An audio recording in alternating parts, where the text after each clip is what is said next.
ground, don't disregard it. Strip you off the ground, show you what heart is. Standing strong and proud, nothing can knock it. Let's get it started, it's the hardest. Talk around, don't disregard it. Strip you off the ground, show you what heart is. Standing strong and proud, nothing can knock it. Let's get it started.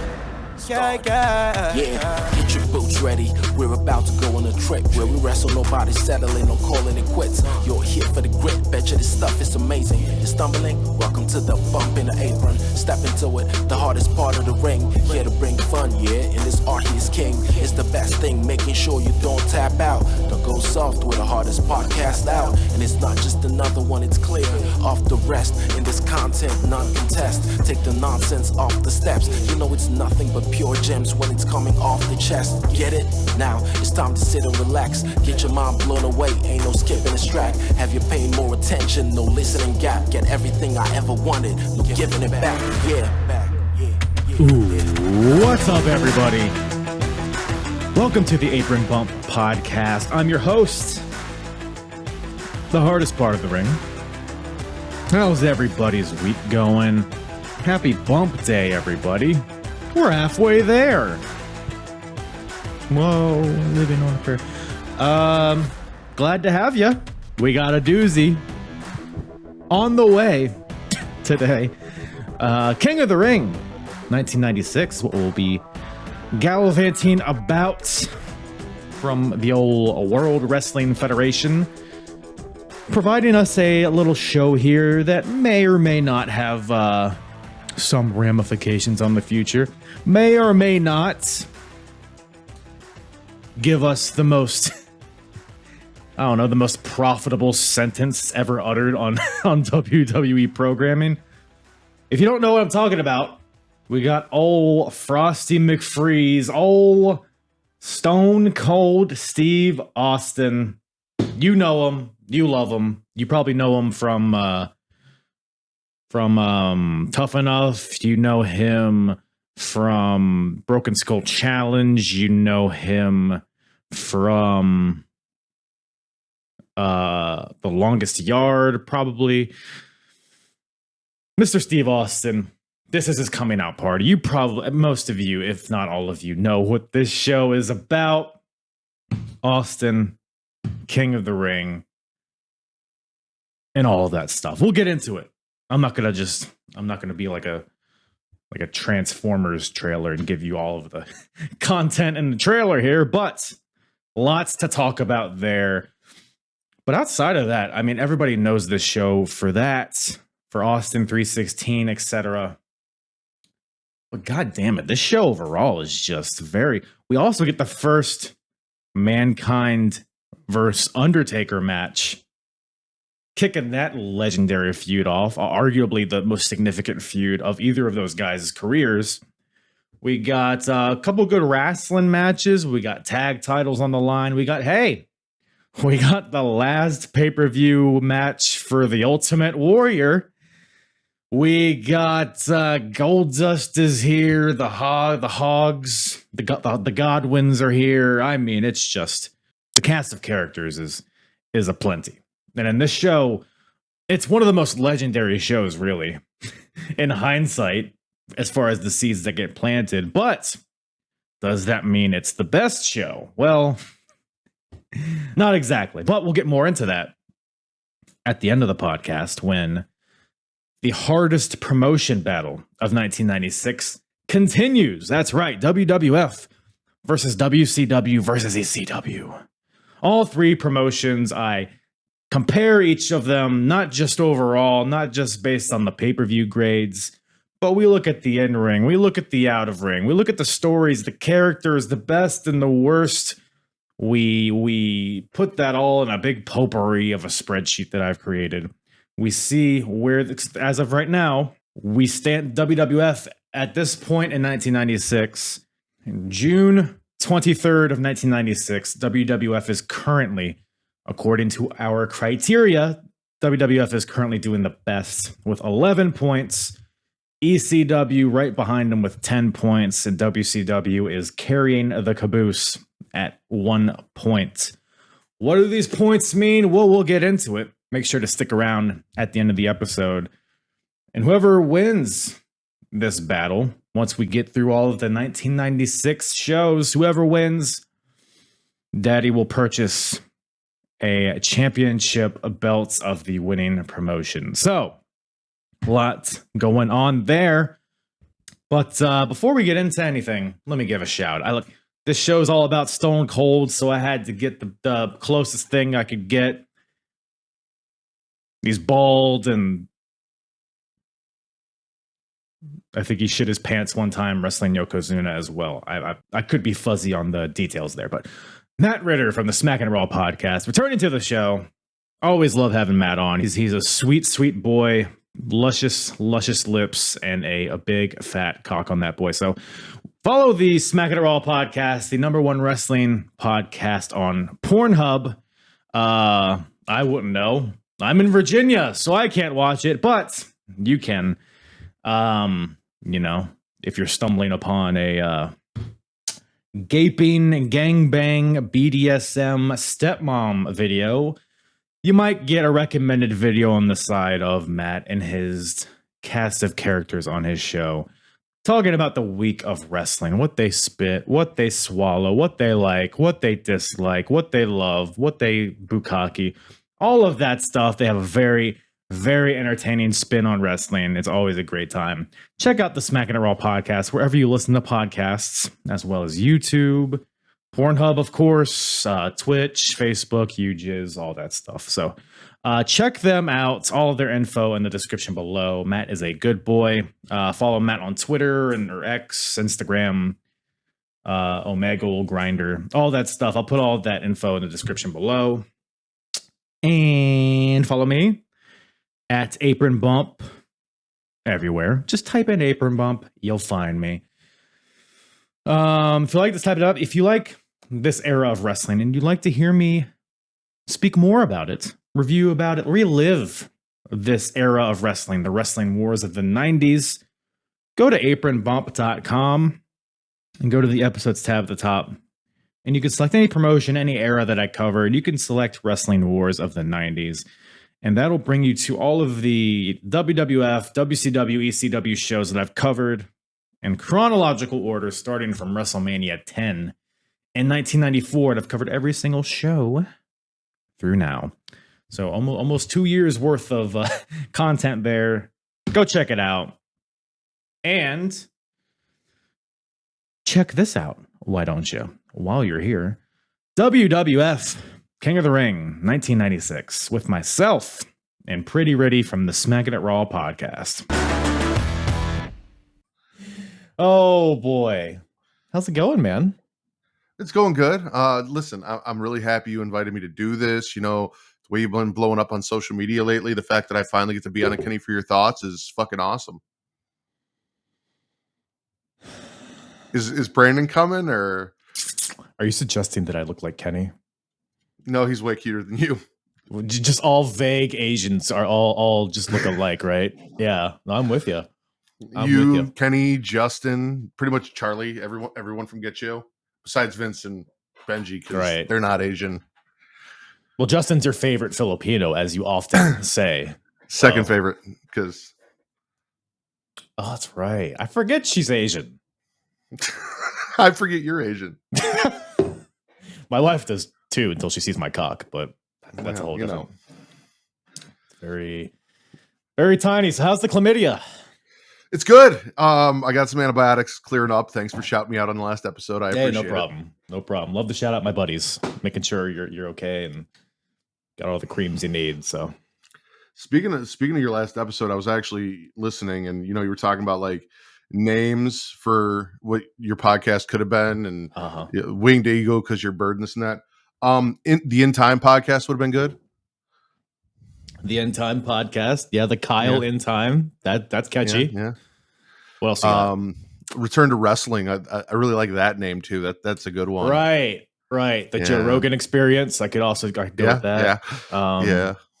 Yeah. A bird in the hand and a bird in the bush. When you and Smacked Raw collaborate, I don't think you have any stones to throw, sir. Okay. Let's see. Hold on. I meant to check this earlier. Let's see if Apron Bumps has put out any episodes recently. Let's just listen to that. Actually, let's not talk about King of the Ring. Let's just do like a fuck that. Their last episode was September of 2021. These guys can eat my asshole. Should I go and put an Austin 316 shirt on? I mean, just so we match. I have. One. You already got the hairstyle covered. I do. All you gotta do is be shirtless and put on some trunks. So I can take my shirt off. I'll do a podcast shirt. I was about to say, you've set the precedent that you are prepared to do that. So you don't even need knee braces. We're in 1996. All you gotta do is put some knee sleeves or something on. Right? Yeah. Fucking. So nothing happened on this pay-per-view of any like consequence. It's just weird that we're just watching this random. Yeah. Nothing special. Kind of a lost in time pay-per-view that people never really talk about. I mean, you got the Body Donnas here and Kloudi. Yeah. I think Kloudi is probably what people think of when they hear King of the Ring 1996. 100%. Are you familiar with Kloudi, by the way? I mean, we'll talk about her. I mean, we'll talk about them. I went and did some research afterwards because I was intrigued. I was turned on and I was like, who is this woman? Why is she so beautiful? And can I see more of her? Right. Found their OnlyFans and I did. It was a surprise. Yeah, well, whatever tickles your pickle. You ever like on Christmas, you ever get a present, you unwrap it, and then what's inside is not what you expect? Yeah, like you get a box, you think it's a Play-Doh barbershop, but you open it up and it's actually a big fat cock instead. Yeah, something like that. Yeah. That's Santa Claus. Sometimes he just razzes you, just a real josher, a real pud puller. He knows what you really want. That is what I asked for, to be fair. At the mall, I was like, Santa, could you throw me one of these? And then old Nicholas, he gave me what I wanted. Yeah. Speaking of which, is the softest part of the ring home? She's not. She's at work, as we are. Is for people listening, it's a Friday at 11 a.m. and I am working from home, so I'm monitoring my email as we do this. Proud of you. Still nothing. Multitasking. But anyways, speaking of big fat cocks, we got King of the Ring 1996. What'd you think of the show, man? When was the last time you watched this? If you have, I'm assuming you have. Honestly, it was only like a year ago. So as you know, there's this podcast on Patreon called Return to Wrestling that I may or may not be a part of, where we cover old WCW. Not like we're not doing what you do here, where you got this awesome thing where you're covering the entire wars and everything. Travis is just like, hey, fuck you. Let's watch a bunch of Hulk Hogan because I know you hate him. So that's what we've been doing. And I, on my own, not for the podcast, was like, you know what? I kind of want to see what WWF is doing at the same time. So let me go back and check some of this shit out. Now, I overestimated the amount of wrestling that I cover in a week and how much I could handle. So I didn't get too far past this, but I did get up to this point. So I was kind of watching it back. I'm like, oh yeah, I remember everything that was going on when I watched this last year. So I was pretty fresh in like the stories and everything. Yeah, it's an interesting time. I mean, there's a lot of, Stone Cold's very new at this point. Mark Romero just debuted. Mick Foley just debuted. Johnny B. Bad's here. Without a blaster. We had the bad move, the bad day. I mean, all of his bad stuff, but no bad blaster, which is kind of upsetting. It's all in the blaster, as they say. But we may or may not have a few things that happen on this show, but I guess we will get to it. But I mean, overall, do you spit the show? Do you swallow it? Do you swirl it in your mouth, or do you spit it into someone else's mouth and let it seep into your belly button? The last part, yes, because of Goldust Ahmed Johnson. That match specifically is swallow worthy. I'll tell you this. So I threw this show at you, not really knowing what the card was, other than like the tournament matches, obviously. And I looked at the card. I was like, God damn, this is the perfect show for me. God damn it, dude. This is just. But yeah, I would assume you would swallow that. It's the cucking that we have in the main event. That's that whole story going on.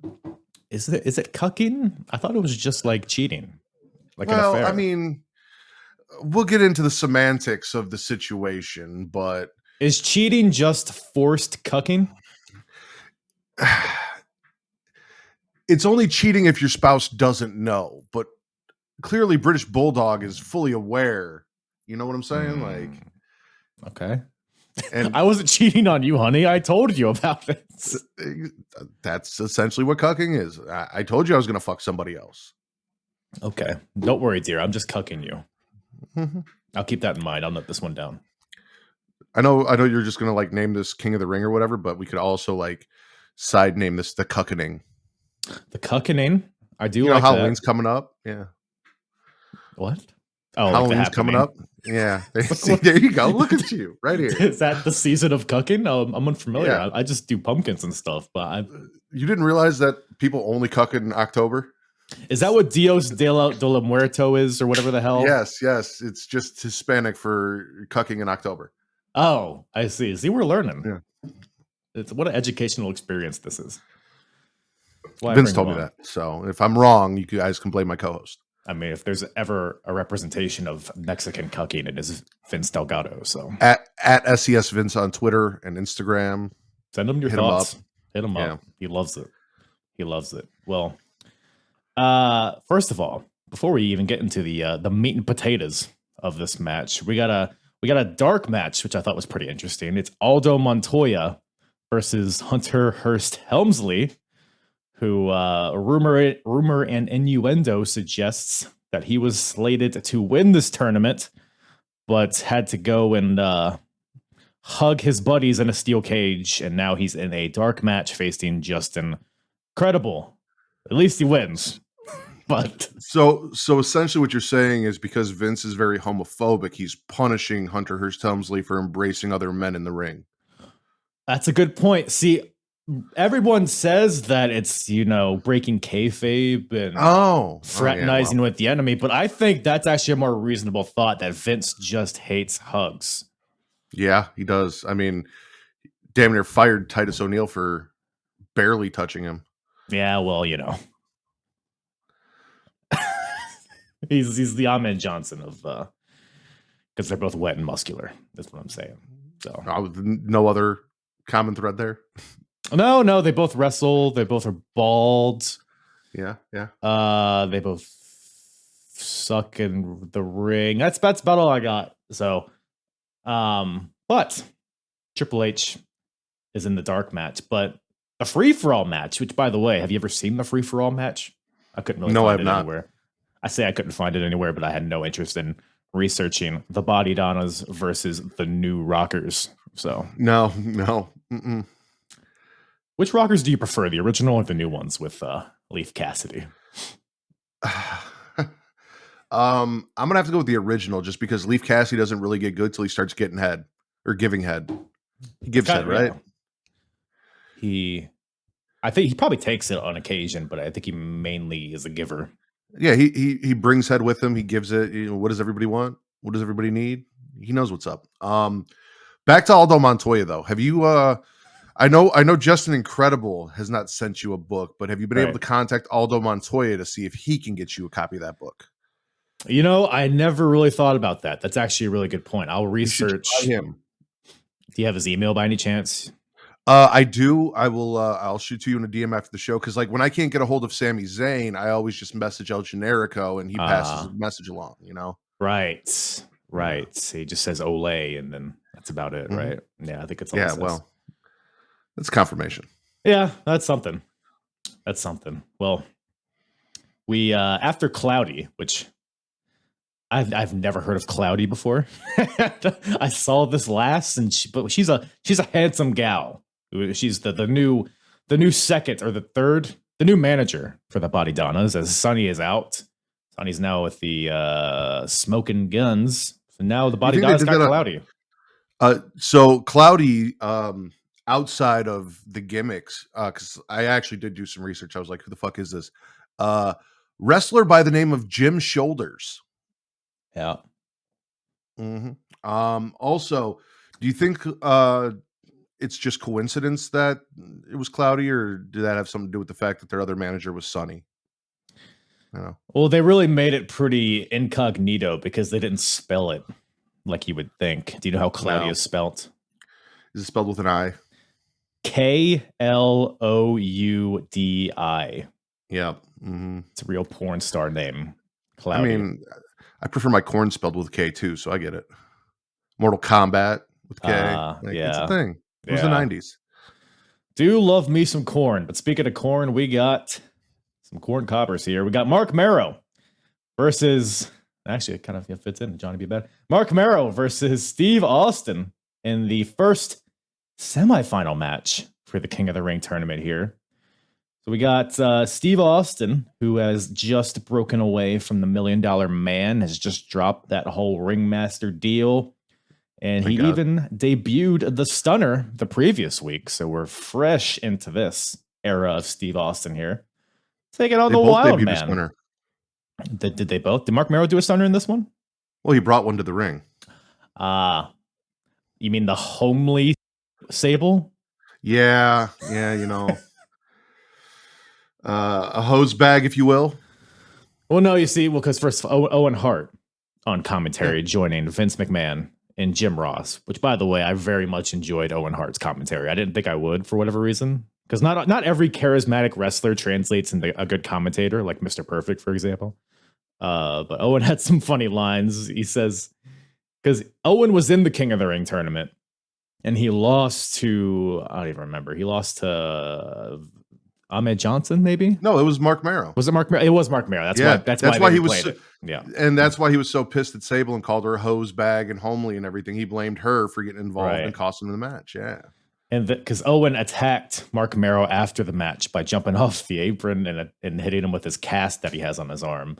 But Owen says that he was just eagerly trying to congratulate Mark Marrow and he slipped and fell on him, which I thought was pretty funny.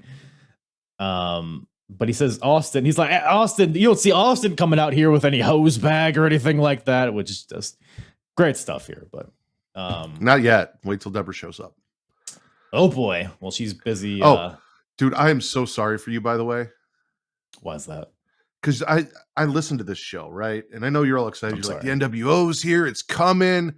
There's still so much fucking bad for you to trudge through. And Deborah is a lot of it. I'm just going to tell you that right now. Well, I was on Return to Wrestling. This is probably like 2 years ago at this point when we covered the build to Bash at the Beach 96. So I'm somewhat familiar with that. I just got to where Deborah kind of comes into the fold. So I somewhat familiar, but I'm sure it gets They start giving her mic time and it's fucking awful. Hoo-wee! Does she make any cookies? No. None of these. No. Yeah. That's not till Steve Austin comes around. But yeah. But not even a puppy to be shown. They were what's smaller than a puppy? A kitten? No, that's a different thing. She probably has a kitten at that point. I mean, you don't really just grow one. Would it be a what are the like the miniatures? Aren't they called something? Chihuahuas? Mini dogs? Let's see here. Smaller than a dog or puppy. I think it kind of just starts at puppy, no? When they're born, yeah, but they do have like versions of like you can get like a mini Rottweiler or some shit where it's like a very tiny version of what's supposed to be a bigger dog. Like you just blend it with a corgi. Yeah, they shrink it like fucking Honey, I Shrunk the Kids with the little Ray and shit. That's the dream. That's the dream. Well, no shrinking here. I'm only getting engorged watching Mark Marrow and Steve Austin here because I thought this was probably maybe the match of the night. I mean, it was kind of a slower start, but I think like the ending stretch of this match is pretty fun. What the fuck did you watch? There was one match of the night, sir. There's only one match of the night, and it was not this one. It involved caressing. It involved a lot of sweat and paint. Mm-hmm. Yeah. Yeah. Well, what did Vince say? It was the histonics of Goldust. Is that the word? Yeah. Histronics? Whatever. Vince also said that he thinks that Sable lends a great deal of oral support for Mark Marrow. Oh. What do you think he meant by that? That she's very vocal ringside. Nothing to do with blowjobs at all. I don't think that was innuendo. I think he was. No. Yeah. Yeah.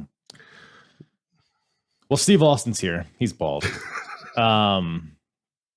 It's interesting watching early Stone Cold here because he's like almost what he would be. Like the Luthez press he throws out here, but it's not like the rapid fire punches after. He just like throws his body through Mero, and it's like the stunner's still very clunky, but he's like figuring all these things out, which is fun to watch. But he's also a much better technical wrestler here. Like after our commentator Owen Hart drops him on his neck and fucks him up, he relies a lot more on brawling, whereas this era of Stone Cold, before that happens, you see a lot more suplexes and, you know, actual in-ring work. It's not punches and kicks and middle fingers and he can take bumps.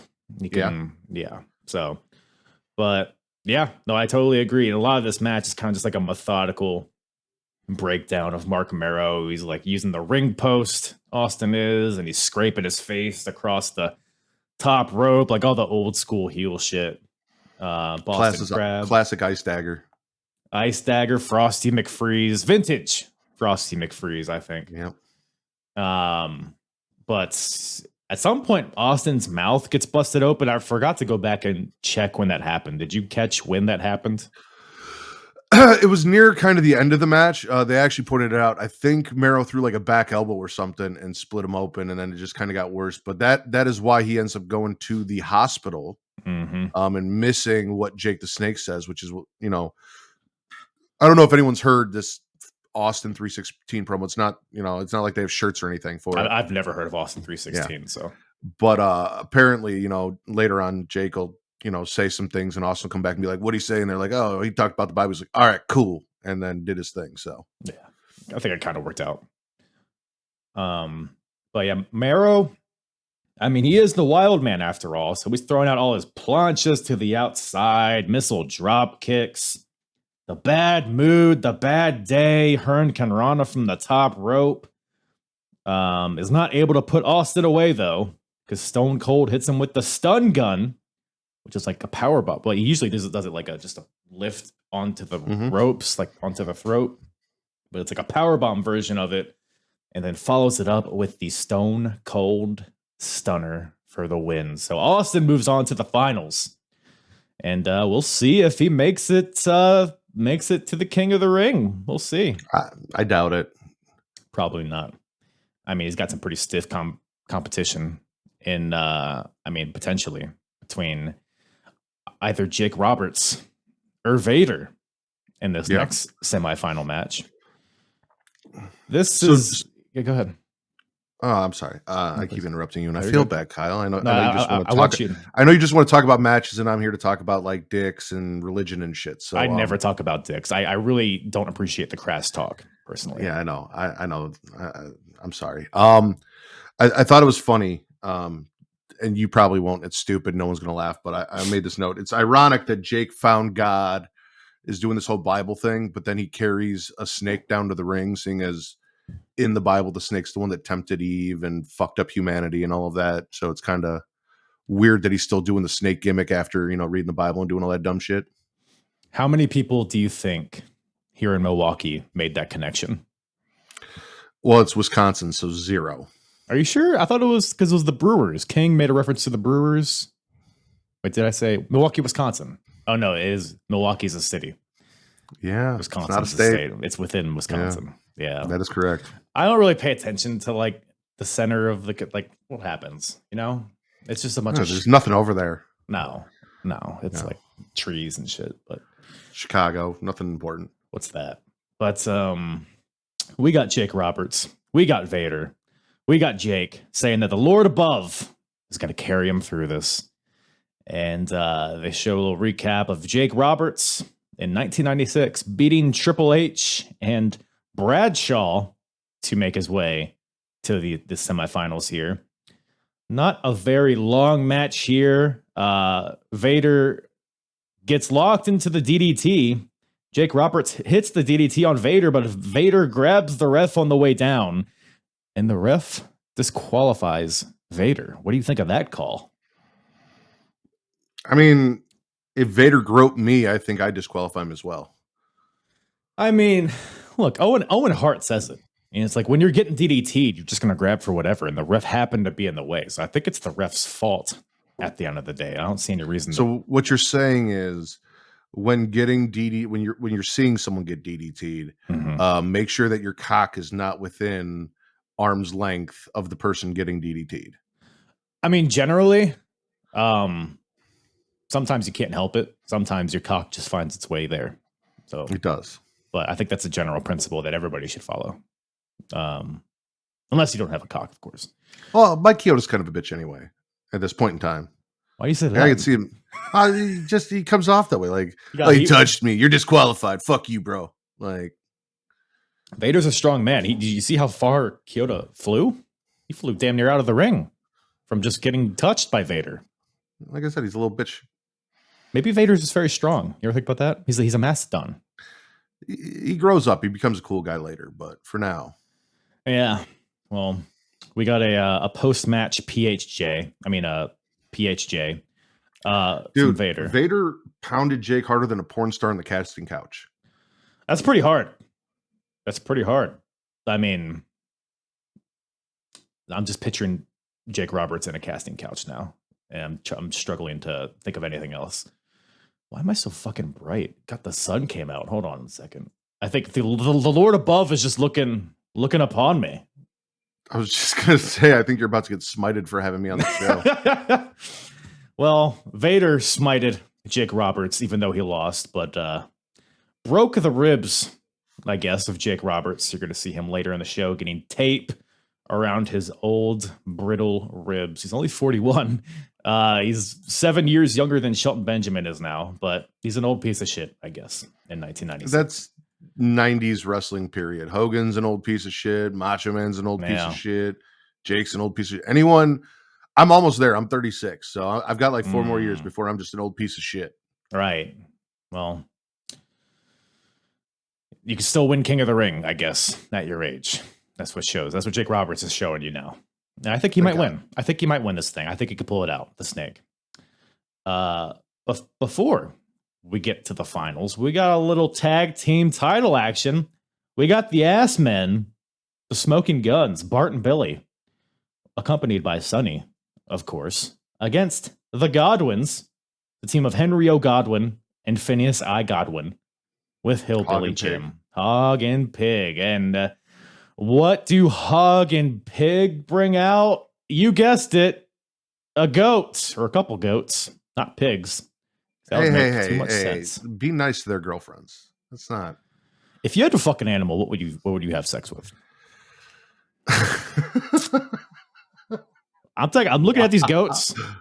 Look, I don't want to fuck a goat. I want to make that perfectly clear. I do not want to have sex with any kind of animal other than humans. But I had to. I mean, these look like baby goats, so maybe not these ones specifically. Yeah, thoughts? You really struck me more as a horse kind of guy than a goat kind of guy, but good to know. I mean, it's too much for me, man. Yeah. What do you think? I'm not a size queen like you. I think you could handle it. People have been fucked to death by horses, so hell of a way to go. Going doing what you love, I guess, right? Yeah, right. Fuck it. Speaking of which, we got oh yeah, you talked about Kloudi, but we got Sonny out here. I guess that's also, a good segue. Think Sonny ever fucked a horse? I guarantee she has. Probably on OnlyFans for $20. But 1996 Sonny, 1996 Sable. If you had to choose one, probably Sonny. Sonny has that girl next door kind of vibe to her, whereas Sable is she's not as scuzzy as she would end up being, but not scuzzy. Scuzzy is probably the wrong word. She's not as like brassy, like I'm Sable, Well, I was going to say, I'm kind of with you on that, because as Sable evolves, she gets kind of like high maintenance almost. Like, she's in Playboy and she's got that Pamela Anderson vibe and body to her and everything, but she almost seems like a little too high maintenance, whereas Sonny feels like she'd sit down, have a beer with you, blow you in, the back of your truck. But she's still really cute at this point. It does not last. What's your favorite version of Sonny? Body Donnas, Smoking Guns, LOD 2000, DUI. I think DUI Sonny is probably my favorite because that's the most accessible. No, yeah, Like, that's a good point. I have a chance with DUI, Sonny. I mean, Sonny today. I mean, would you? Well, prison Sonny, that's a little different. I think she's got other options now. You know. Oh, she's gonna be running that town. Let me tell you. Well, No, I'd probably say smoking gun or yeah, probably smoking gun, Sonny. Yeah, you seem like a cowboy kind of cosplayer, kind of Save a horse, ride a whore, or something like that. What's that song? Save a horse, ride a cowboy. What did you say? What? Save a horse, ride a whore. What? Okay. Well, I don't have a lot to say about this match itself. I think Sonny's kind of the star here, but ultimately, we got. First of all, I think we got the first famouser here. Maybe I could be wrong, but Billy throws it out, or the rocker dropper. I think he would rockabilly dropper. I don't know. The Godwins towards the end. The Godwins get whipped into each other, but they do a little do-si-do and come back at the Guns, but the Guns ultimately win when Bart takes his boot off and hits Phineas in the back of the head, because I guess he's just not flexible enough to just kick him with his boot. But the Guns win, and they retain the tag team titles. So if I remember correctly, Sonny left, was it Skip or Zip? Which one's Skip? Skip, okay. Sonny left Skip for Pig. Uh-huh. And then she dumped Pig so she could get tag team by Guns. Yep. And that's where we're at. Is that a firing squad? And then it is. And then Skip said, you know what? I'm going to replace Sonny with Kloudi because that's more what I'm into. Look, I'm not here to kink shame. So, no, not at all. I'm clarifying the story and the flow of things. Yeah.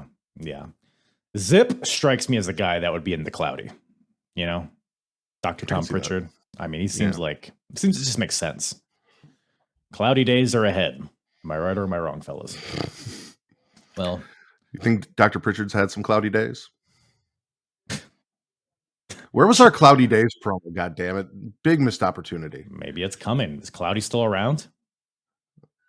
Is Jim Shoulders still around to reprise his gimmick?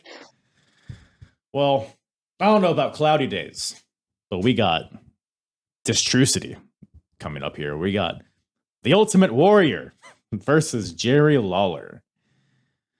I watched these Raws leading up to the show. And I still don't understand why these guys are fighting. I think Jerry Lawler just doesn't like the Warrior, and the Warrior. I mean, look, Jerry Lawler drew a portrait of the Warrior. He offered it to him as a peace offering because Lawler cost Warrior his King of the Ring match. But Warrior called him an asshole or whatever, and then Lawler hits him in the head with this portrait. The glass shatters, and it's a whole thing. And now we have this match. There's a lot going on here. What'd you think of this whole debacle? This was the worst match on the fucking card. I realized this watching this. And I apologize to Travis because I know he loves the character work and everything that the Ultimate Warrior was. But essentially, Warrior just does jazzercise the entire match. That is his offense. He just bumps into people while jazzercising in the middle of the ring. Mm-hmm. Also, I'm fairly certain that the crux of this feud was that he thought Jerry Lawler was either gay for drawing pictures, artistic, right, or maybe he confused him for a minority, because those are the two things he really hates. Right.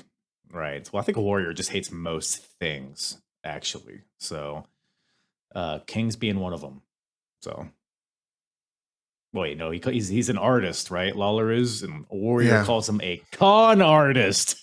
I mean, he did kill a shit ton of time before this match, calling the fans ugly, fat strippers. Said one girl was so ugly she turns men into people like Goldust, which I don't know what that means, because listen, Goldust is what we should all strive to be, open, accepting, androgynous. Exactly. Gold, lots of paint, caressing people that get in your way. Yeah. What? I would. Yeah, this Warrior in 1996 and beyond is he belongs in the 80s or the early 90s. His jazzercise routine, as you put it, his stupid clotheslines, his shitty shoulder blocks. I mean, this just the crowd seems kind of into it, I guess, but like ultimately, it's just look, it's a short match. Of course, it is. Lawler pile drives Warrior. Warrior no sells it, hulks up, and then just does his stupid clotheslines where he doesn't even follow through. He just puts his arm out and runs at him, and then wins with a shoulder block and gets the win here. So, but this is like gotta love a good shoulder block finish. That we need to bring that back. More shoulder block, more atomic drop finishes. We need to pull back these hands of time, I think.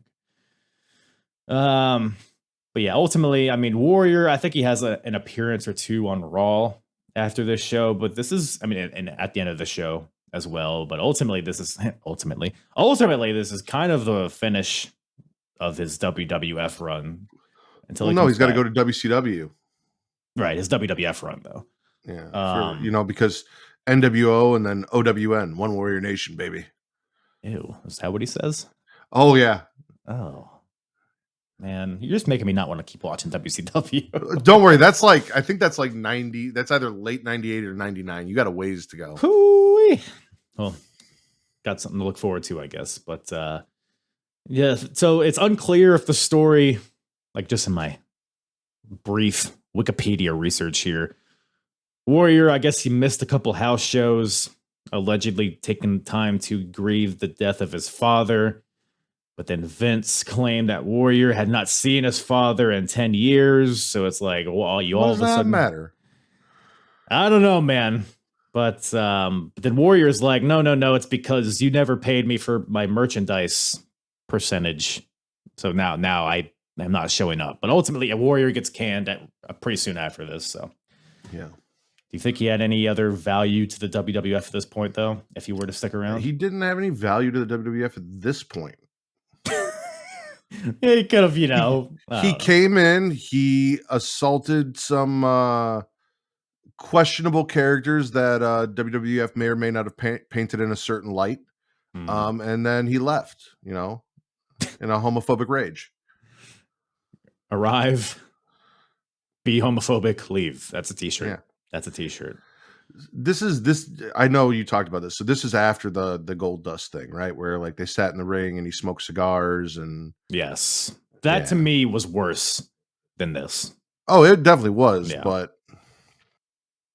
yeah, if it's just gonna be more of this, it's like he's not gonna be having any 20-minute classics with Shawn Michaels, I guess. So it's might as well just see you later. But someone that may have a little more value.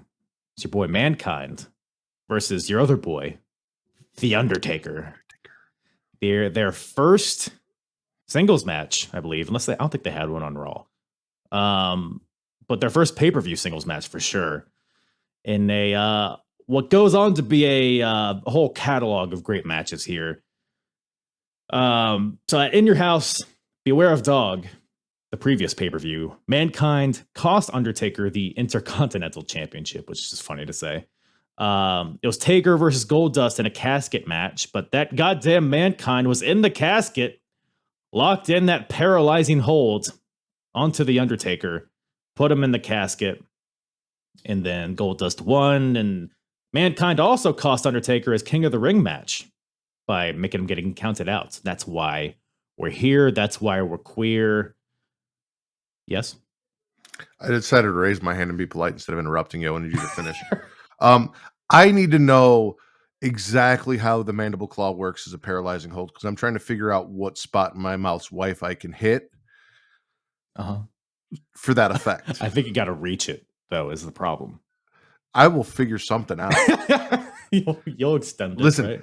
They have this isn't my show. I'm not going to plug our sponsors, but there are places you can go and use promo codes and things like that, like creationworld.adamandeve.com or adamandeve.creationworld.com, where you can get things that will help hit that spot. Little assistance if you're not quite there. Is it like a attachment? It's something like that, yeah. Code erotica, by the way, if you want to use it. 50% off, free shipping. Like putting a silencer on a gun, you just and then put it on the end, and then it curves and vibrates. Yeah, and I mean, it's more like a sheath for your sword that makes your sword a little longer. Yeah. I see. Yeah, I see. Man, longer the days of just throwing a pump on it and increasing it over time, right? Yeah, people gave up on that. That was way too much work. Yeah. Have you ever used a fleshlight, by the way? I've never used a fleshlight. I have used a penis pump before. Like, I'll tell you this. You'll never feel more silly than using a fleshlight. It's just fucking a flashlight. That's what it is. And then you have to clean it. You got to throw it in the dishwasher. Your wife asks what it is. You say, oh, I don't know. It's a thing. It's a weight. Can please tell me you put it in the dishwasher when the dishwasher was empty, not with... Now, to be honest, I never used it. I looked at it. Like, in the moment, I had a Spencer's gift card. It's like, what am I going to buy from Spencer's? So I bought it. I got it. I was like, this is dumb. Then never used it. I don't even know where it is. I think I might have thrown it away, or maybe it's still in my childhood bedroom or something. Who knows? But, just for your mom to find at some point. I hope she wouldn't know what it is. But could you imagine your mom? Like, there's power outage. She's looking for a flashlight. She goes in your room. She grabs that thing and tries to turn it on. Yeah, in the dark. She's like, "Why isn't this working?" She's smacking it against her hand. It's recoiling. Well, we got no fleshlights here, but we do have a pretty gosh darn good wrestling match here between Mankind, Undertaker. Of course, the chemistry between these two, even though this is their first match. I mean, us, of course, in hindsight, know what they would go on to do. I don't know. Do you think Mankind? Do you think they saw anything in Mankind at this point, or do you think he was just kind of like another monster for Undertaker to conquer? I mean, depending on who you ask. So JR was talent relations, and I'm sure we've all heard the story of how Vince let JR hire Mick Foley because he wanted JR to learn about disappointment, and that, not everyone you think is good is going to be good, and God, was Vince wrong. Yeah. I don't think Vince saw anything yet. Listen, as bad as WCW still is going to be for probably the rest of the year for you, outside of some of the NWO shit, you've got some really good WWF coming up. I mean, you've got Boiler Room Brawls between these two. You've got Paul Bearer turning on Mankind. You're going to get the Mankind promos with Vince, the interviews where he kind of lets us into him. Like, there's a lot of really good Taker Mankind coming down the pipe very soon for you, as well as Taker, Shawn Michaels, and some other good shit. So you're in for a treat. When does Goldust become his mommy? Or have we passed that? I don't know. That's what I'm waiting for. Is Mankind and Goldust. But so I don't know that they saw that. Obviously, they see something in Taker, and Taker's going to be around for a long, long time, and is my favorite wrestler of all time, character as well. The only notes I really took on this was Taker can't defeat Mankind because Mankind's obsessed with fingering Taker's mouth hole. Hard to overcome that. He hasn't figured out a way out yet. Yeah. And that a slobber knocker is just big meaty men slapping meat in 1996. Right. We've evolved. Is it finger banging if it's in the mouth? It still is, yes. Yeah. No, I guess. Why wouldn't it be, right? Yeah. You can mouth fuck somebody with your Yeah. It's good to know. Yeah. Definitely finger bang bang. That's what he means. When he says bang bang. Yeah. That's what he means. He's gonna bang you with these listen, there are 3 faces of Foley, and they're all about fingering. That's a t-shirt. No context. Just say that. Also, that chair shot he took to the head. Like, there were so my note here on this match, it was a fun match to watch, but there was a lot of like ECW influences in this match, whereas at this point in WWF, you didn't see chair shots. Rarely did. But we're getting, not only are we getting like the cactus elbow off the apron to the floor, we're getting, Mankind pulls out a chair, he gets it booted into his face. We got people getting backdropped on the concrete floor. But then, Taker's chair shot. Was it the back of the head he hit him? Yeah. I guess he might have been going for the back, but whoops-a-daisy. But Foley's been through worse, I guess.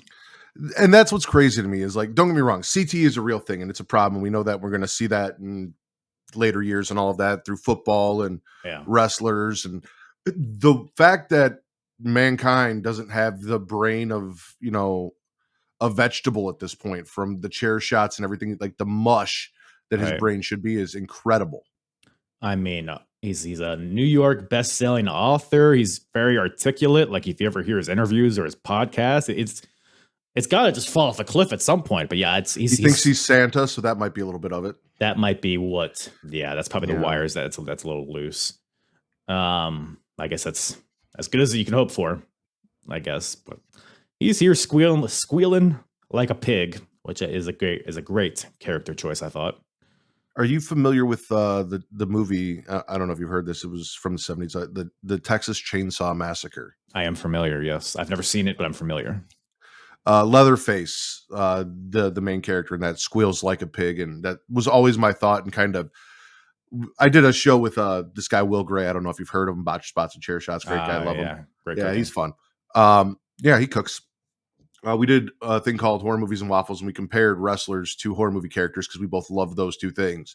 And I always said, Mankind, who is his favorite wrestler, very much like Leatherface, especially this era of Mankind, with the squealing and the torture and kind of like beaten down. And no, I mean, he's pulling his hair out of his head. He's just all the mannerisms. And then, I mean, even outside of the promos he's done outside of this match, I mean, it's just like, this version of Mankind against all of the iterations of Mick Foley, the Cactus Jacks, the different versions of Mankind, the Dude Loves, the Mick Foleys. I mean, I would probably put this at the top of his work character-wise.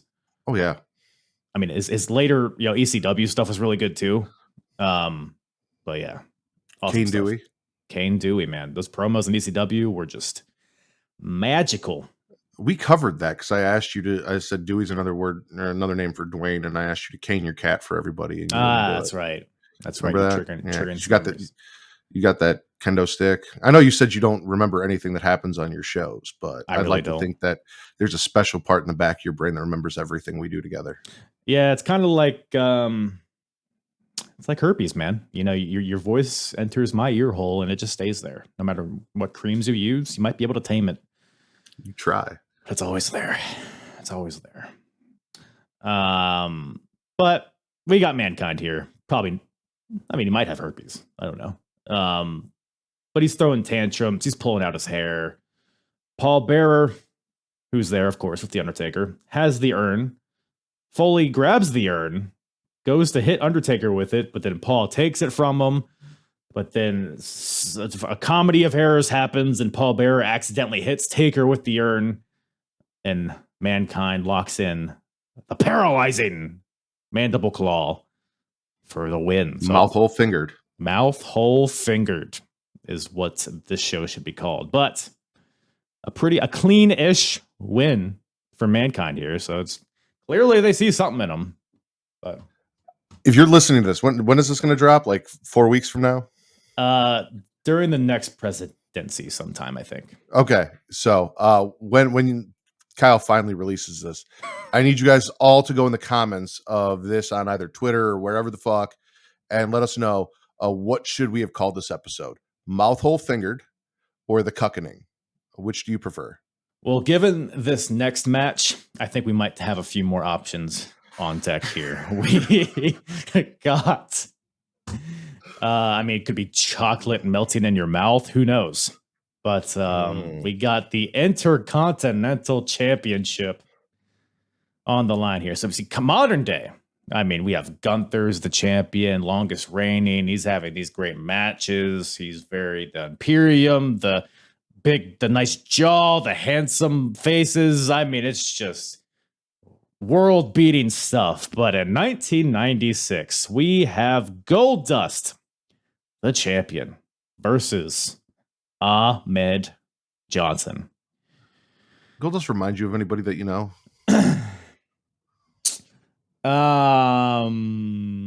Blue Dust? No, I wasn't thinking Blue Dust. Stardust? No, I wasn't thinking Stardust either. What about Stardust from Kiss? Or is this Star? Is It's this Star Child. Star Child? Isn't there a dust in there somewhere? I don't think so. Oh man, thought I had something. Yeah, I don't know. What about you, man? Well, Kyle, I have a friend that Goldust reminds me of that wanted to stop by and talk to you about this match. So, yeah, tell me about it.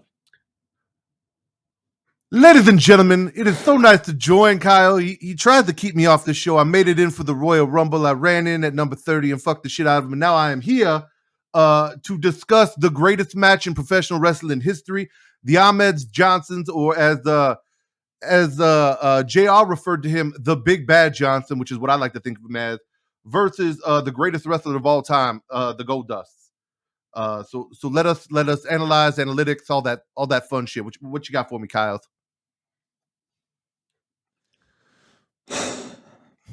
So the match opens up. First of all, I gotta say, Rack, Mr. Rack, if I could call you that. I'm sure you would agree. I think Ahmed Johnson is just very ungrateful. See, he was choked out on Raw, or he was put down by Mankind. He got stretchered out. Goldust, the saint that he is, sees Ahmed Johnson in peril, decides to give him CPR to save his life. And ultimately, look, Ahmed Johnson got out of the stretcher. He seemed to have a lot of energy about him afterwards. So I think Ahmed Johnson really has no gripes with Goldust, and I think Goldust is really the victim here. Do you agree or disagree? Not only do I agree, Kyle, I believe that there are a lot of similarities between you and the Big Bad Johnson here, because thou dost protest too much. You try and act as though you are not a fan of the Rack, that you do not want the Rack around. You keep telling that idiot Matt Ritter, do not bring him on my show. He is this and that. Just like Ahmed Johnson was trying to pretend like he did not enjoy the mouth to mouth, yet he consented to an opportunity to be touched more by Goldust post the fact, and then overly tried to prove how dominant and mean he was and all of that he wasn't enjoying what was going on, but clearly he was. He pretended to sleep later on in the match just to get another one. Would you rather, Kyle, get mouth to mouth from Goldust, Marlena post cigar, or Ahmed Johnson? Well, I really don't like cigars, actually. So I'm going to pass on Marlena. Probably, it just sticks in your teeth, the smell, and can't have that. So it's really between old Goldust and Ahmed Johnson. Goldust, look, when he puts his mouth on you, you just get gold shit everywhere. It's all over Ahmed Johnson here. You get the dust, you get the specks, and that's hard. You gotta shampoo it out a bunch of times. That's just a whole ordeal. Personally, the Rack doesn't mind somebody making a mess of their mouth, but continue. Ahmed Johnson, I feel like he just has really like lips that would caress you, much in a similar manner that Goldust caressed Ahmed Johnson here in this wrestling contest. I feel like Ahmed Johnson, while on the outside, kind of portrays himself as a big bad, dude, of a very muscular, aggressive man who wants to hurt people. I think at the end of the day, he kind of just wants to get somebody in bed, kind of hold them, make them feel safe, and protect them. And I feel like he's a very giving lover.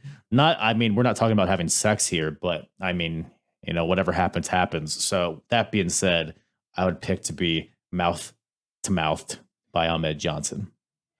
The Rack agrees with you, actually. The lips and everything like that. He reminds him of my lover, the Wreak Havoc, my sexy milk dud over there from Young Kings Wrestling. Right. With the lips and the beautifulness. So, Ahmed Johnson, 100%. Well, we're on the same page there, Rack. So I really don't know why I've been pushing back on you coming on the show, because it seems like we're just one and the same, two peas in a pod, some may say. I agree, Sugar Tits. Let's go. Well, we got some sugar tits here. Goldust, among the wrestling, I think his whole game's premised in the mind game. So it's like, some people pin their opponent with a lateral press, a small package, perhaps. Goldust opts to fondle his, let's say, his swimsuit area, and then approaches his shoulder region very slowly and sensually to make the pin. But Ahmed Johnson's able to kick out, suggesting to me that maybe he likes it, perhaps. Maybe he wants more versions, maybe more position changes. See, this is where we are again on the same page. Because clearly, if he wanted this to end, if he did not enjoy it, he would have just laid there, let the 3 count be done, and then moved the fuck on. But he was like, you know what? This is not done. I need to flip over and let you do this from the backside. You have not kissed me yet. And again, very important consent, ladies and gentlemen, very important. And Ahmed Johnson consented to this match, which means he consented to everything that was going to happen in this match. Right. Absolutely. We get more caressing. I think Goldust, because Ahmed at one point is just prone on his face, and Goldust is like rubbing his shoulder and kissing it, which I don't know what the offensive purpose of that was in the context of a wrestling match. Perhaps maybe just more mind games. Maybe that's why he's the Intercontinental Champion. It is my general experience that caressing and kissing of the shoulder tends to make you weak in the knees. So I think that was the offensive capability, with trying to take his feet out from under him, maybe get him onto his knees for his next maneuver. It's interesting because generally when in wrestling, when a wrestler wants to chop down their opponent, they might use a kick to the knee. They might use a chop block, perhaps a figure 4. But you're saying that Goldust is really just opting to take more of a neurological approach and breaking them down from the top to the bottom. I see. He's there's just more so way. far ahead. There's more than one way to fuck this pig, Kyle. That's what my mother always told me. So we're really just kind of using those lessons here. So I can't blame you there. So Ahmed at one point gets locked in the sleeper hold by Goldust. It's a very confusing series of unfortunate events here because Goldust chokes him out. Essentially, he's sleeping on the canvas. But Goldust, maybe he's just having some remorse. He's like, why did I put this guy to sleep? So he's trying to revive him through the use of mouth-to-mouth CPR, resuscitation, what have you. And look, Ahmed arose from his slumber. So really the technique by Goldust is unmatched, I think. I take issue with this. Do you? I listen. Goldust was above, on top of, over the Ahmed Johnson. Ahmed Johnson's shoulders were on the mat. The fact that the referee did not take this as a pin count and start counting the 1, 2, 3 shows that he is inept and inadequate in his ability to do his job. That was clearly a mouth pin, which is a valid pin. The Rack has used it many times to win many a match. Mm-hmm. Right? Is that your finishing move, the mouth pin? No, the Rack's finishing move is the people's low blow. Oh, how does that go? So have you seen the people's elbow? Some guy named Dwayne does it. I don't know if you're familiar with him. Never heard anyway, of him, not as popular. So imagine that, but instead I just kind of stand above your head and do the Val Venus dance. Right. Then I hit the ropes, and then it is a fist drop to the nuts. Oh, I see. And you don't get disqualified. Maybe your federation just doesn't apply those rules, or you just make sure the ref is. I work under Ravens rules, where I do whatever the fuck I want and nobody says nothing. Right. So you're a Clockwork Orange House of Fun type of guy. I hear you.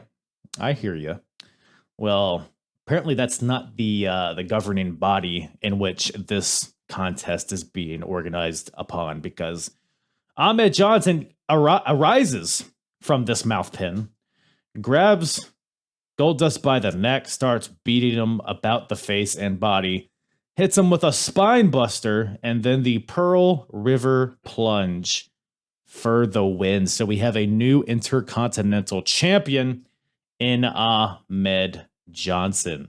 So I'm sure this was much of your displeasure, though, watching this. Listen, I do not mind a black man going over in any way, shape, or form. As a matter of fact, generally prefer it in these kind of situations. Happy to see Ahmed Johnson get the title. I'm sure there are big things for him. WWF championships in his future. He seems like he is on the rise. He is a little bit sweaty for the Rack liking, But other than that, I was very happy for Ahmed. Like, listen, you can't win every match. Sometimes you take it, sometimes you give it. It is what it is. This time, Goldust took it. Sometimes you're bottom, sometimes you're top.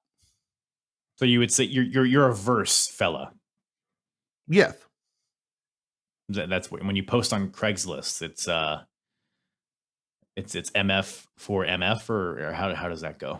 Or how do you approach it is I just post up for anything. You just say open for business and let the replies flood in. That is correct. Right.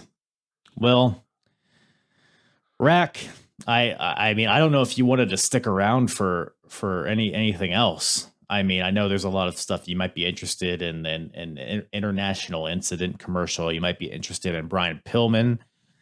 But I don't know. I don't know what you did with Matt Ritter. But listen, Kyle, the Rack can take a hint. I understand. There's only so much of me you can take. If you want to spend more time with that idiot Matt Ritter, I can let him come back and finish talking about the cuckenings and all those things. He's an expert. He is a cuck himself. So right. Yeah, we'll get his expert opinion in there. Yeah, he just seemed very excited for the cuckening. So I think it would be really I would just feel bad if I suppressed him from that. So Ahmed Johnson versus Goldust. Interesting match. Yeah, I thought it was the technique, the ebbs and flows. It really crescendoed into a great technical contest, I thought. Yeah. But I liked it. We don't need to talk about that. Swallow. Well, we got Brian Pillman here up next. The loose cannon. Or what? Making Dahmer jokes and shit. He said, because I mean, for anyone unaware, he's on crutches at this point after his automobile accident. So his ankles shattered and whatnot. But he's out here to cut a promo, and we're in Wisconsin, and I guess that's where Jeffrey Dahmer did his stuff. And Pillman says he understands why Dahmer tried to consume this entire state, which is. He comes out. So I'm not super familiar with Brian Pillman's WWF run other than the Pillman's got a gun thing. So I was like, is his loose cannon deal that he had been doing in ECW and WCW, is that going to translate in the World Wrestling Federation? And he opens up with Dahmer jokes and says he's going to rape this entire federation. So I think, yeah, probably he was able to carry that over to an extent. Just a little bit, yeah. Is yeah, man, can't control him. JR is interviewing him. I mean, you also got to remember, like, we're in a transition. I know you're used to, just like the Rack, Bret Hart and Shawn Michaels, and all this stuff, and it hasn't really gotten dirty yet. It's on its way there, but also we just watched softcore porn prior to him coming out and talking about Dahmer and right. what he's going to do with the Federation. So, like, Goldust really ushered in a lot of taboos. Which is why I personally think Goldust is the one that kicked off the Attitude Era. I would agree with you 100%. But yeah, JR's just out here. He's like, hey, Pilzer, how do you think you're going to measure up to the competition here in the WWF? And Pillman's like, listen here, you son of a bitch. He just gets mad for no reason. And then says all that shit. But Pillman's here. And you know who is also here? Is Ice Cold McFreezy, Stone Cold Steve Austin. His music hits to cut off Pillman. Wait, hold on. Before we do that, I've got a note back here. Please. We went backstage and they talked to Jake the Snake as he was getting taped up, right? Yes. And WWF President Gorilla Monsoon says, and I quote, Jake the Snake knows better than a doctor whether or not he's too hurt to wrestle. Look, a man knows his body more than anybody else. So better than anyone with a PhD who studies medicine and I'll show you a PhD. Anatomy and physiology. Pretty huge dick. A pretty hemorrhoidy dong. Dong. I was trying to think of an ass synonym. I didn't know you could get hemorrhoids on your dong, but now I'm actually fairly interested. So if you can send me a picture. You gotta try really hard, let me tell you. But I think it's that fleshlight, man. But we got the King of the Ring finals on the way here. We got the Snake Man, Jake Roberts, versus the Cold Man, Steve Austin. So you brought it up earlier. Austin had to go to the emergency room after his first match to get 16 stitches in his lip and his tongue. He just got mouth fucked too hard. That tends to happen. We don't all know our own strength. Roberts has, his ribs are taped up, so everybody's beat up at this point. But Jake Roberts is more so because of that big piece of shit Vader giving him the Vader bomb and etc. earlier in the show. But this match, I mean, to say it's not back and forth by any means. I mean, Jake gets a little offense in towards the end, but it's pretty much just a slow breakdown of this old piece of shit and his stupid ribs. So, but I mean, it made Austin look like a killer, I guess. Ultimately gets the win with the stunner. And yeah, what'd you make of this contest here, Matthew? I mean, it's not about the contest. It's about the promo, right? Like this is Austin's star-making moment, and I skipped that. In line with my sentiments about professional wrestling in general, his star-making moment is about the character and what he says, not about what he did in the ring. Like, everyone knows who he beat, but no one really remembers the specifics of this match. This isn't a match where everyone's like, you need to go see Stone Cold Steve Austin versus Jake the Snake Roberts. It's 10 stars in the Tokyo Dome. It's his That's not it.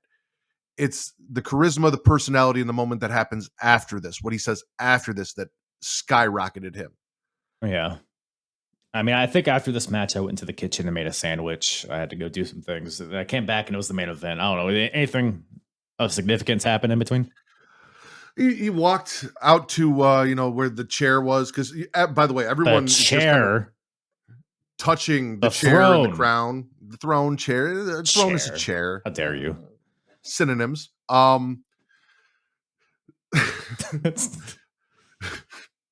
So he walks over there and he takes the mic and they're like, congratulations, you're the new king of the ring. He's like, the first order of business is to get that piece of trash out of my ring.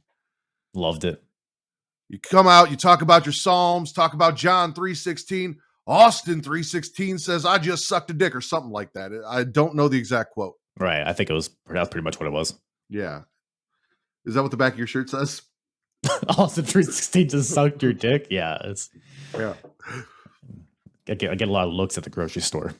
But yeah, no, we all know the famous Stone Cold promo. And the crazy thing to me is he's a heel here. Like, Jake the Snake Roberts was the baby face. He was injured. He was fighting. He was trying to win. He had never won the WWF title. And he got so over, but he was a heel getting over and people falling in love with him despite being a total dickhole and a piece of shit. Yeah. I mean, it's like very early on. I mean, the Ringmaster stuff didn't last that long. It might have been like a month. It didn't. Yeah. But I mean, he came to WWF in January, and this is what, June, right? So it didn't take super long for this transition to happen. But man, it just kind of like, he had the match. He had like a long program with Savio Vega, which I don't even know if that's totally over at this point. But they had a great strap match at the End Your House. So it's kind of been a gradual crescendo to this moment. But yeah, it's like, from a character perspective, it just went from 0 to 100. From that opening line, used to get that piece of trash out of the ring. It's just like automatically we're in Stone Cold mode here. I really wish you had got to see that and hadn't been making a sandwich, because it was really good. You should go back and watch it. Maybe I'll go back and review it. I don't know. Yeah. But if I have time. That's what I said when you told me to go watch that thing that you sent me for the last podcast we did, and then I just didn't watch it. That was also Steve Austin, I think, wasn't it? It was 100%. You're like, I'm going to send you the Steve Austin promo. You should really watch it. I'm like, yeah, I got you. And just never fucking did. I think that was when he impersonated Hulk Hogan, which was his debut in ECW. And now we're... See, you do remember the things we do together. See, I just bring you on for all of the marquee Stone Cold moments. So and that and Taz's small package and pretty much anything involving threesomes, lesbians, or Kloudi. Which is pretty much, I mean, you can find any of those things on any wrestling show, I think. But HLA. Well, we got HLA. I mean, the journey here, we've had forced.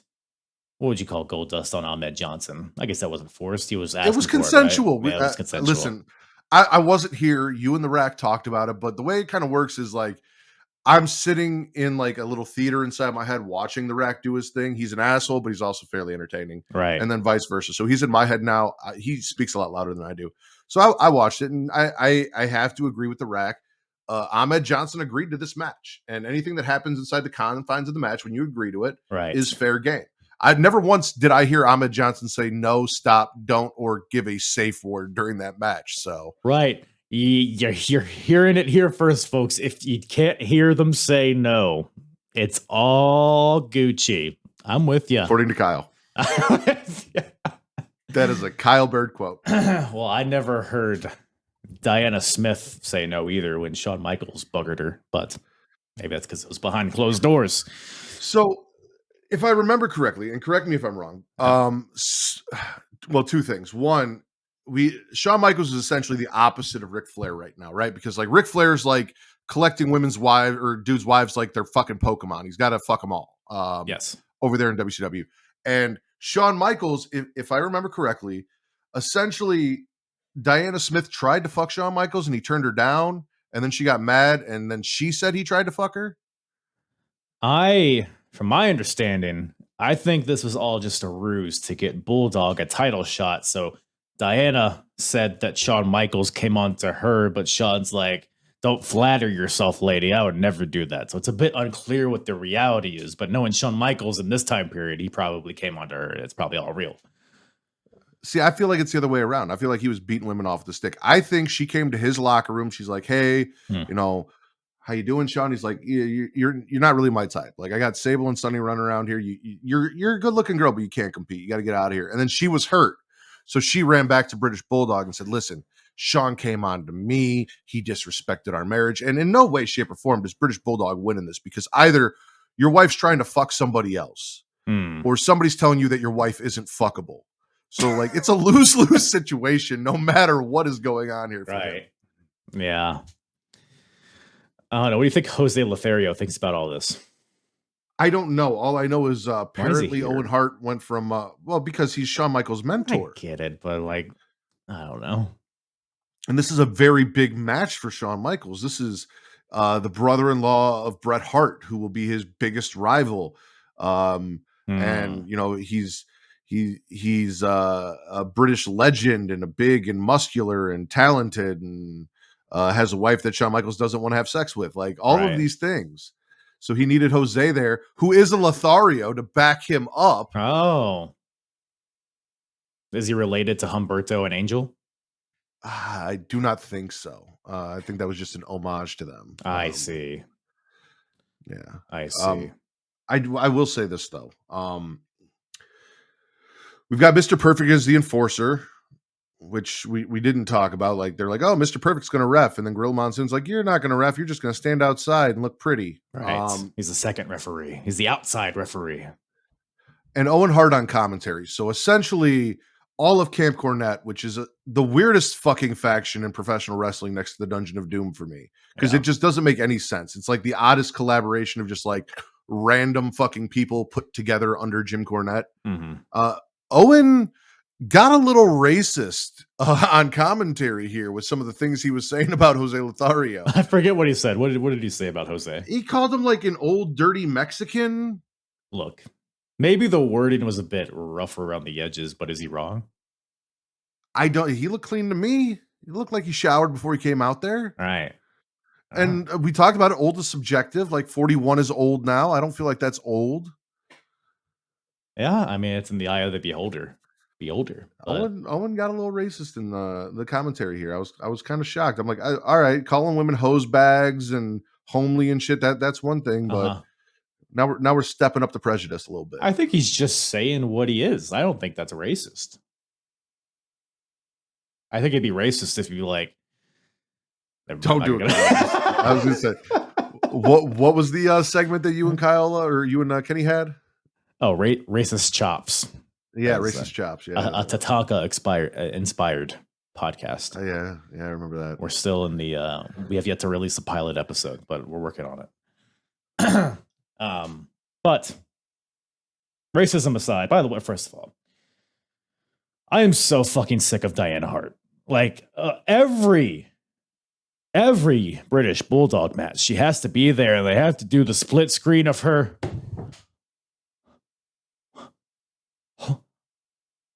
reacting stupidly to everything going on. Get her out of here. Get that dirty hose bag out of here. What do you got to say? I think that you're not sick of Diana Hart. I think you're just jealous. Because, again, on your last episode, you mentioned how your goal is to one day get the softest part of the ring on this show. And you just wish she was there for you when you did your craft, like Diana's there for Bulldog when he does his. So you're saying I should have her like right here and then have a separate just camera making faces, yeah, just watching me talk. You're saying, yeah, at the very least. That's kind of hilarious, actually. We'll workshop that. Giving you the middle finger behind your back and say something like, you know. Well, we'll put a pin in that one. We'll work that one out. Actually, you know what I do think you should do for TikTok? Tell me. I think you should record her because you were talking about this. Mm-hmm. When you sit down, you should just record her reactions and post her reactions on TikTok. Like I've seen people where they bring their wives on and they do like commentary for like a Royal Rumble or something. Right. Yeah, that would be great content. I would love to hear the softest part of the ring's commentary while you guys are actually in it, watching it in little short TikTok clips. I mean, she TikToks, she talks. Yeah. So I'll throw that one out at her. Tell her favorite Pornhub podcaster suggested it. I'm sure she'll be all on board. I know she loves me. So hey, I mean, she's listened. You know, we've been on car rides. Let me throw on Smackin It Raw. See what he's got to say, and then you open up with let me Bukaki Shane McMahon or whatever the hell it was. Nah, she's used to it. She's married to me, so yeah, that's a fact. Well, we got a whole cast of characters out here. Like you said, Mr. Perfect. He was going to be the like official referee, but Gorilla Monsoon comes out. He's like, nah, you're just going to be the secondary one. We got Earl Hebs out here to be the real referee. You get your piece of shit ass out of here. And then the match gets underway. And honestly, like the match itself, I thought was pretty solid. It was better than I expected. It was pretty back and forth. Bulldog in this era, it's kind of hit or miss. Like he can pull out a good match if he wants to, but often he doesn't want to. But I thought the match itself, I mean, we can talk about the shenanigans, you know, after the fact. So you're saying Bulldog's like Charlotte Flair. I swear to God, I had that same thought. Like you have the ability, I just don't feel like doing the thing. But yeah, exactly. What's crazy is 2 years from now, we're gonna go from wrestling Shawn Michaels for the title in the main event of a pay-per-view to third match on the card wrestling Mongo McMichaels over in WCW. And then we get to his jeans phase, which is my favorite. Yeah. So, and I can tell you right now, he did not want to have a good match with Mongo McMichaels. Well, I don't care if he wanted to or not. That wasn't going to happen. But I don't know. Anything about the match itself stick out to you? I mean, like you said, it was surprisingly a really good match. I know that those two guys have chemistry. Shawn pretty much has chemistry with everyone he works with, but especially all of the members of the Hart Foundation outside of the second best Neidhart, Jim. First being Jenny, last being Natty. Okay. In that order specifically. Yeah,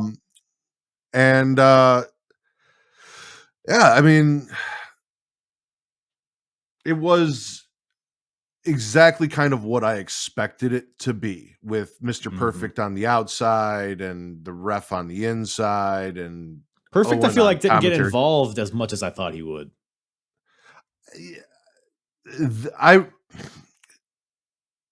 In a year or two from now, I'd agree with that, but this is still, because think about like watching 95 into 96 WWF. You don't see a lot of that nonsense and shenanigans like we'll get to see once we get in 97, 98, where it's constant fuckery, you know, good point, constant ref bumps and shit like that. So like I said, for this time period, this is kind of what I expected. We're getting there, but we're not there yet. Yeah. So what the fuck was this finish? What do you mean? I'm so confused. I mean, so Shawn Michaels, if you're unaware, he hits the sweet chin music on Bulldog. Mm-hmm. He goes for the pin. Earl Hebner, the referee, slowly gets in position to make the pin. And Mr. Perfect also gets in the ring. They start counting at the same time, both referees. Owen Hart gets up from commentary and pulls Mr. Perfect out of the ring. And Earl Hebner continues to count and counts the 3 count. Yes. Explain it to me.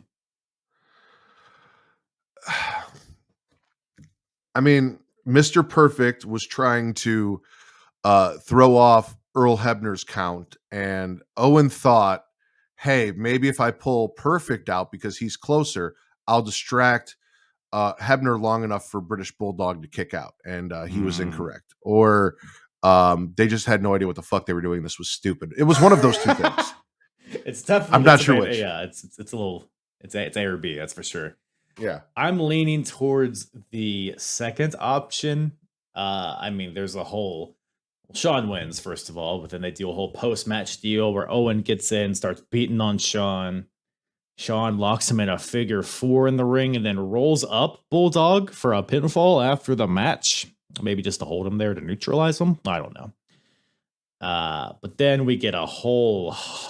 Yeah. I was going to say, there's something about guys doing the figure 4 that like to fuck other people's wives. Is that the thread? Oh, Jeff Jarrett took Kurt Angle's wife? Dude, Jeff Jarrett, real life lived Ric Flair's on-screen gimmick. Because, mind you, he took Deborah from Mongo, and they came to WWF. And then Austin took it from him, neither here nor there. Then he took Kurt Angle's wife. Like, dude was stealing wives just like Ric Flair, but in real life. Whereas, I mean, as far as I know, Rick wasn't fucking any of the actual boys' wives, just the fans' wives and daughters at the same time. In hotel rooms. Trying to think of other people. Miz, I guess Maurice wasn't anybody's wife beforehand. I'm sure there's more. Call in if you have any other affairs in mind of people that do figure 4s. I mean, Bret Hart does one around the ring post. We know about Sunny Days, so yeah, that's actually a really good point. It's a really good point you make there. Buddy Landell, I'm sure he's done some stuff like that. But we got after the match, so Owen, Bulldog, 2-on-1 gang beating on Shawn Michaels, much like the sailors that sodomized him in Syracuse. But 2-on-1, then Ahmed Johnson comes out to even the odds, but then Vader comes out to odd the odds. So it's 3-on-2. But then Warrior comes out to re-even the odds. So we got a 3-on-3 battle here. We got Camp Cornette versus the team of Warrior, Shawn Michaels, and Ahmed Johnson. What an absolute miserable group of pieces of degenerates. No, like I was like, you were concerned with the way the match and the pinfall ended. I was more confused as to what the fuck Warrior was doing jazzercising to the ring again. He's always like, jazzercising. He's always in that state. You fought Goldust, you fought Lawler. Why are you here now? What is your beef with Camp Cornette? Why do you give a fuck about Shawn Michaels? He's out to spread distrucity among or steal the spotlight because maybe that. But Ahmed was just looking for a safe space. Yeah, he didn't want to get fondled by Goldust anymore.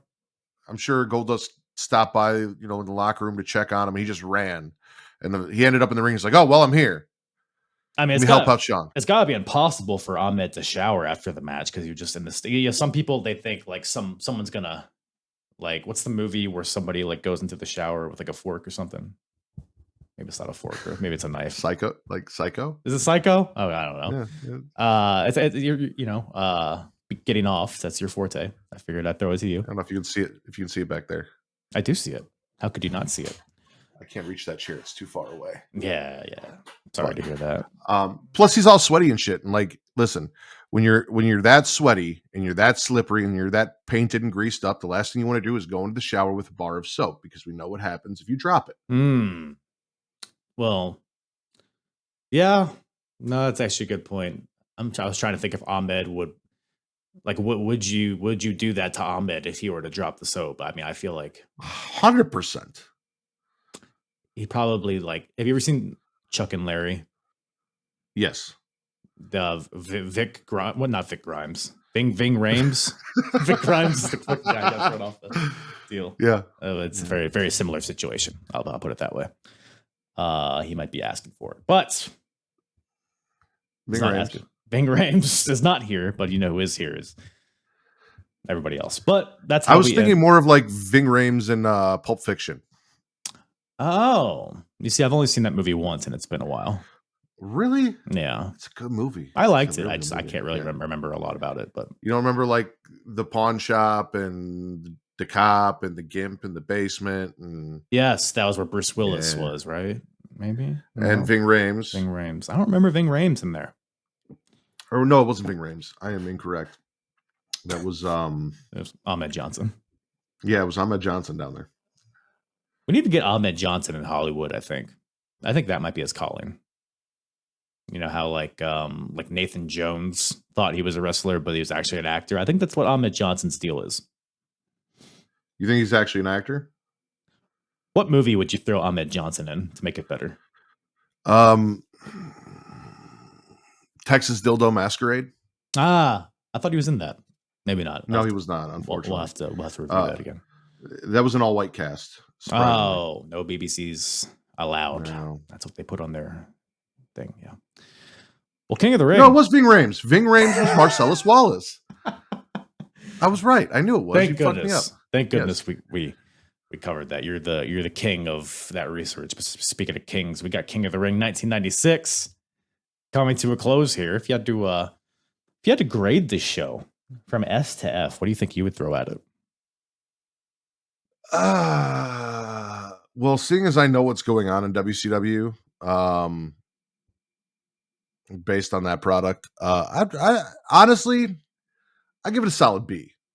Yeah. We had the King of the Ring tournament. Travis and I have talked about this a lot. He prefers to have the majority, if not all, of the King of the Ring tournament matches on the pay-per-view and have that pretty much be the pay-per-view. And while we didn't quite get that, we got 2 rounds. Yeah. Of the King of the Ring tournament here, which, like you said, you thought Austin and Mero was a good match. Undertaker versus Mankind was a really good match. Goldust versus Ahmed Johnson was 5 stars in the Pornhub Dome. Yeah.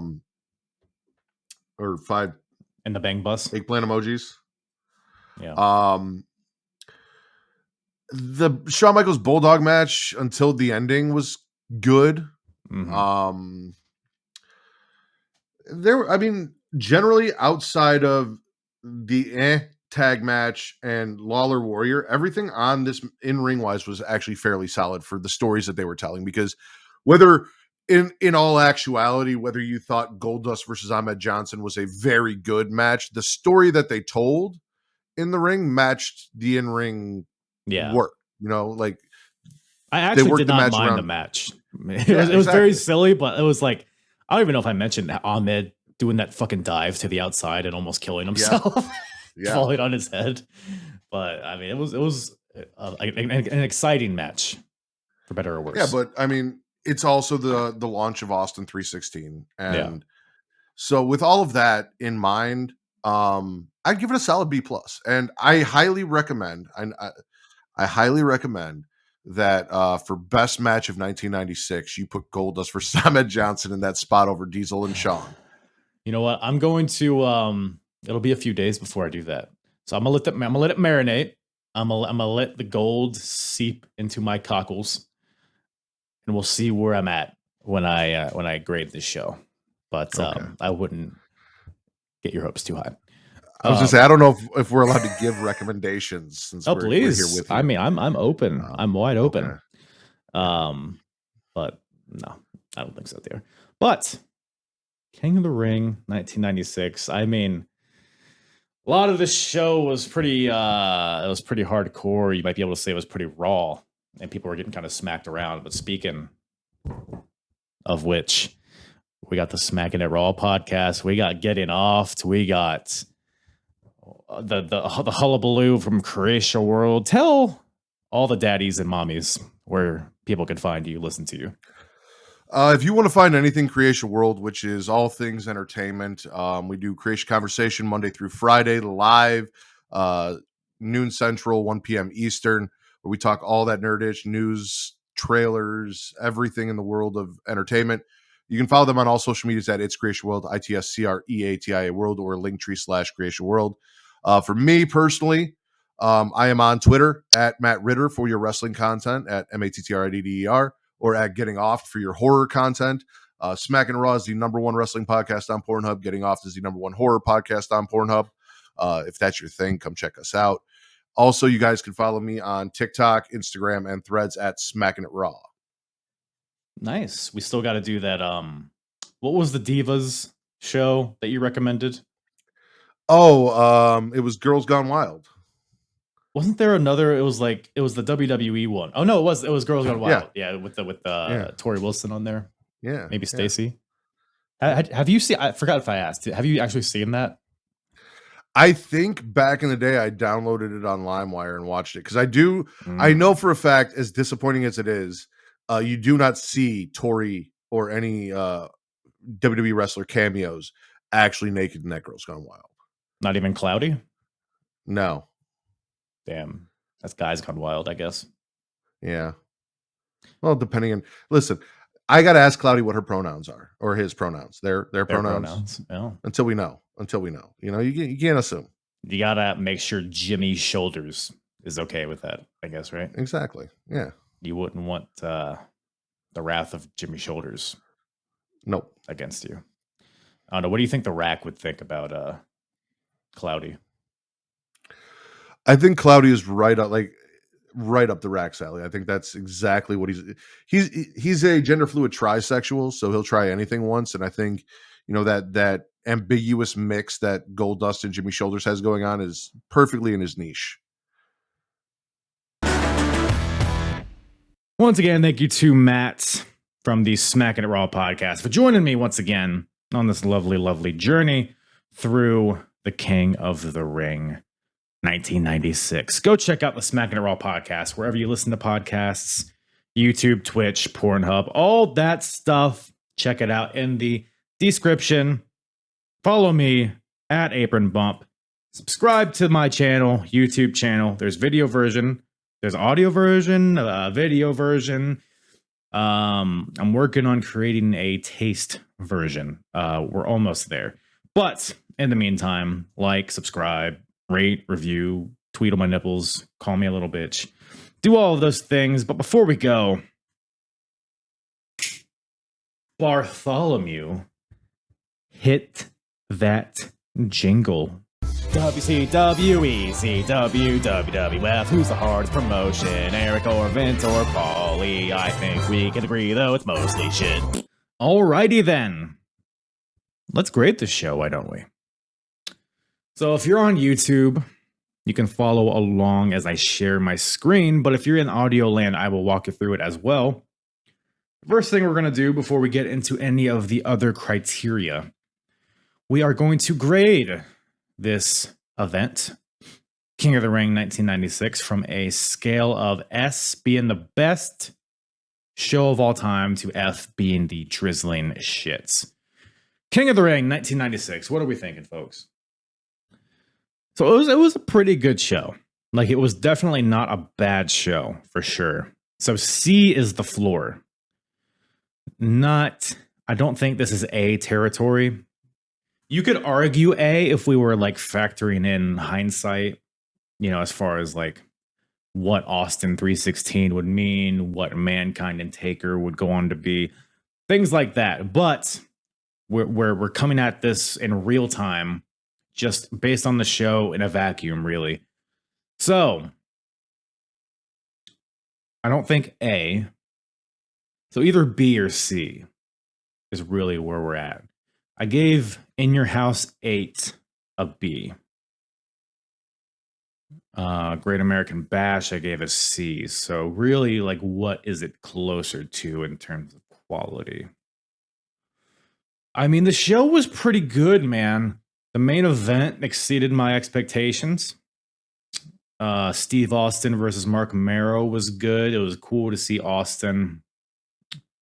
To see this like new up and comer gain the King of the Ring over Jake Roberts. That was cool. You had a good amount of filler though with like the tag team title nonsense. Vader and Jake Roberts. Yeah, you have stuff like that. Goldust and Ahmed Johnson was pretty entertaining. I'll be honest. I'm just looking at my notes here and making sure I'm taking everything into account. Ultimate Warrior versus Jerry Lawler. That was what it is. C or B? I'm inclined to throw a B at it, to be honest. Because there wasn't a lot of dead spots, to be honest. And even the stuff that was like kind of dumb was like had its entertainment value. You know what I mean? And that's what matters at the end of the day. I think it'd be like a B minus. I'm gonna throw a B at it, man. I'm gonna throw a B at this show. It was pretty good. Not great, but pretty good. So we'll give it a B. So now we go to we see which promotion has the current highest average grade, and WWF is still in the lead, averaging about a B. So we go over here to the scoreboard, and as I mentioned in the beginning, the current scores as it is: WWF has 11, ECW has 10, WCW has 1. So we'll go through this and see if any of those scores will change. So the best overall average grade of the pay-per-view. WWF currently has that with 6 points, and they maintain that. So they keep those 6 points. Best pay-per-view, WWF has WrestleMania 12. Currently, that is the only A that I've given out. So that is the best. Just, by the math. So WWF still maintains that with 2 points. Worst pay-per-view, we're still tracking WCW. Super Brawl, 96 as the worst. Clearly, King of the Ring was not worse than that. So WCW mains that -1 point. In-ring, just overall in-ring quality. Currently, we're tracking ECW as the best with 4. I don't think anything on this show really shifts that. There was some good wrestling on this show, but I think WWF is kind of an idol in terms of in-ring stuff. Like, they're pretty consistent. Like, there'll be like at least like 1 or 2 pretty good matches, and everything else kind of just like whatever. So I think ECW still maintains that with 4 points. Best match of the year, we're tracking Shawn versus Diesel from In Your House 7. So that clearly would be WWF. The only thing on this show that I think would rival it is probably Shawn versus Bulldog. And I still definitely prefer Shawn versus Diesel over that. Maybe Austin versus Mero, but I still think with Shawn and Diesel, with the stakes involved and the atmosphere, I think far exceeded Austin and Mero. So, but WWF, either way, maintains that 2 points. Worst match, we're tracking Ultimate Warrior versus Goldust at In Your House 7 as the worst match of the year so far. Nothing on this show was worse than that. You can argue Warrior versus, it's always Warrior, right? Warrior versus Lawler, but we even said it in the podcast. It wasn't as bad as the Goldust match for a variety of reasons. Other than that, I mean, nothing was absolutely terrible. I mean, like Jake Roberts and Vader, but it was quick and harmless, so it's like whatever. So yeah, Warrior and Goldust still holds on to that, so WWF still maintains that -1 point. Roster and star power. So just overall, the most complete roster, and we take into account, star power, like the name value of the roster. We take into account the ability of the roster, the value, just overall. We're tracking WCW as the best with 4 points. Now they got Hogan, they got Macho Man, they got Sting. The Outsiders are there now, so you got Hall and Nash. Well, you also got the Cruiserweights really starting to bubble up as something really special. You got Dean Malenko and Rey Mysterio's there. I think Psychosis is on his way. You have your Booker T's, you got your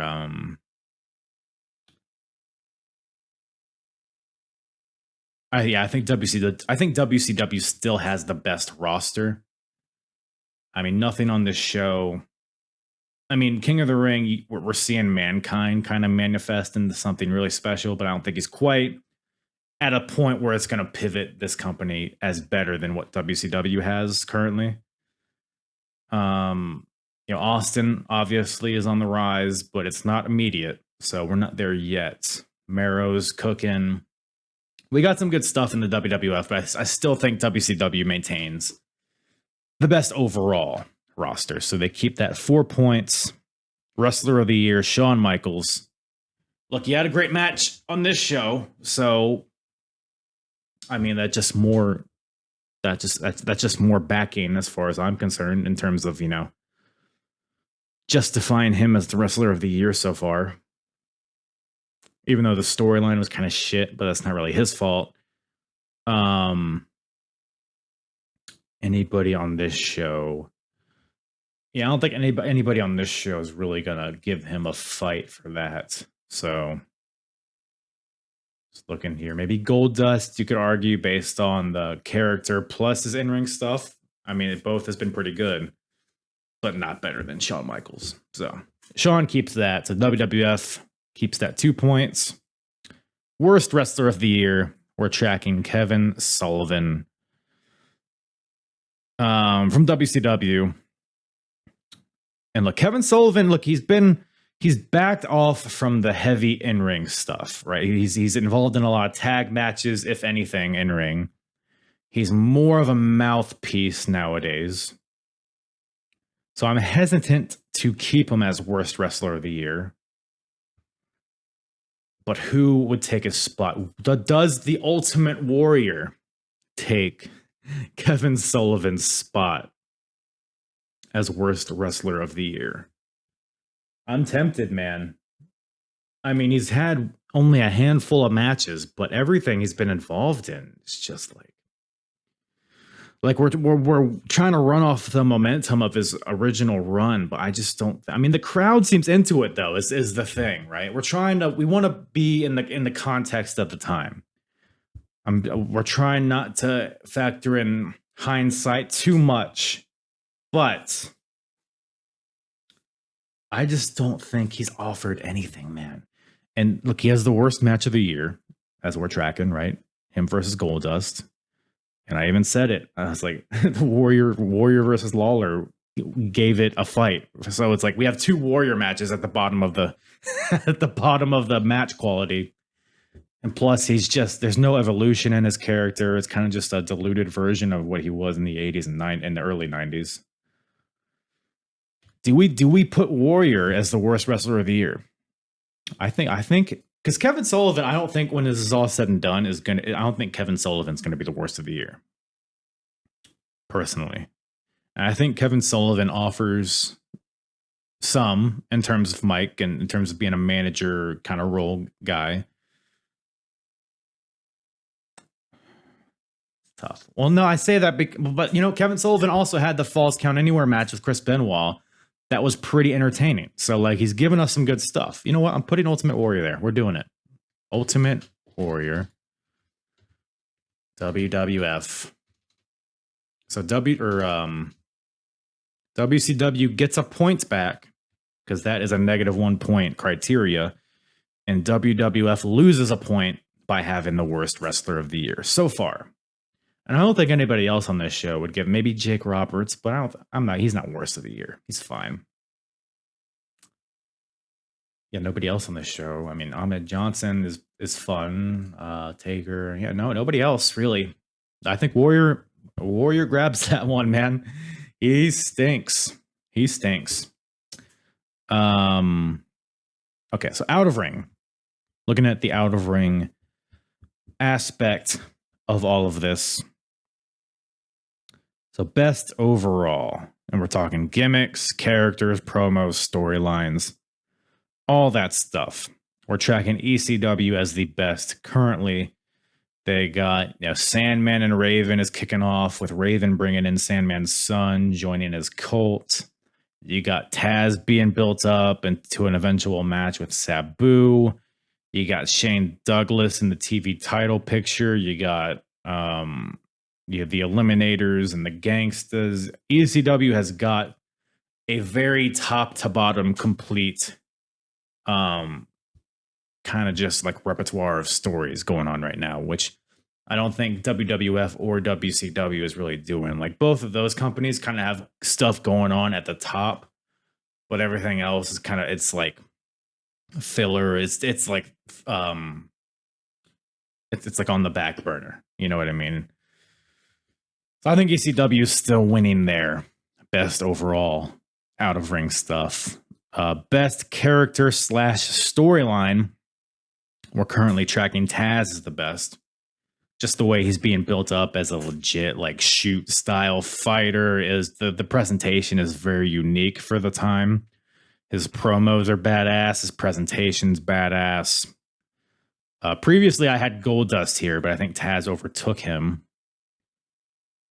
But does this show warrant Goldust retaking that spot? Because the stuff with Ahmed Johnson is pretty tawdry. It's pretty kissing Ahmed Johnson, putting the gold shit on his lips.